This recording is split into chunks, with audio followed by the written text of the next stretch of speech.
I'm so tired of my old computer freezing up on me, especially when I'm in the middle of a project, and that's when I started looking into the AMD Ryzen 7 5700G, and I'm gonna give you my honest review of it.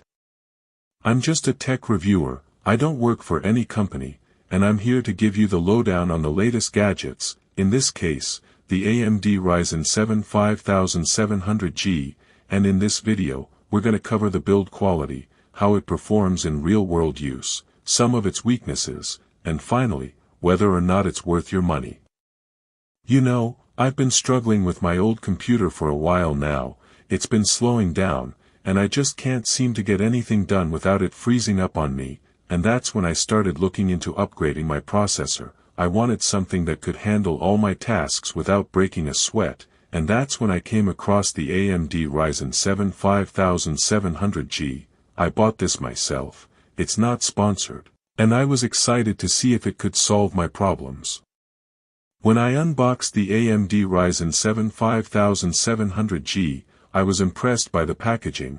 It's compact, and it comes with the AMD Wraith Stealth cooler, which is a nice touch. The processor itself feels solid, it's got a nice weight to it, and it looks pretty sleek. I was a bit concerned about the installation process, but it was actually pretty straightforward. One thing that stood out to me was the cooler. It's really quiet, and it does a great job of keeping the processor at a safe temperature. I was genuinely impressed by the build quality, it feels like a premium product.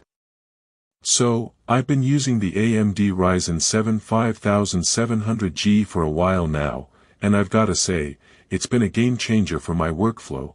I can have multiple applications open at the same time, and it doesn't even flinch. I've been using it for video editing, and it's handled 4K footage with ease. I've also been using it for gaming, and it's been able to handle 1080p gaming without any issues. One thing that surprised me was the integrated graphics. They're actually pretty good. I was able to play some of the latest games without needing a separate graphics card. Of course, it's not perfect. I've noticed that it can get a bit hot when I'm pushing it to its limits, but that's to be expected, and the cooler does a great job of keeping it under control. Another thing I've noticed is that it's really power efficient. I've been able to get a full day's work out of it without needing to recharge, which is great for when I'm on the go.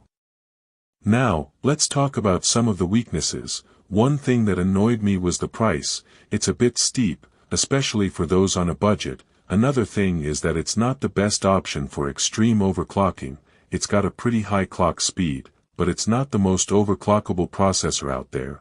And finally, the integrated graphics, while good, are not as powerful as a dedicated graphics card, so if you're a serious gamer, you might want to look elsewhere. I'll link a budget alternative in the description for those who are interested. You should buy this if you're a content creator, or a gamer who wants a powerful processor that can handle 1080p gaming without breaking a sweat. On the other hand, you should not buy this if you're on a tight budget, or if you're a serious gamer who needs a dedicated graphics card. Personally, I've been really happy with the AMD Ryzen 7 5700G, and I've decided to keep it as my main processor. It's been a huge upgrade over my old computer, and it's allowed me to get so much more work done. If you're interested in checking out the AMD Ryzen 7 5700G for yourself, I'll have an Amazon affiliate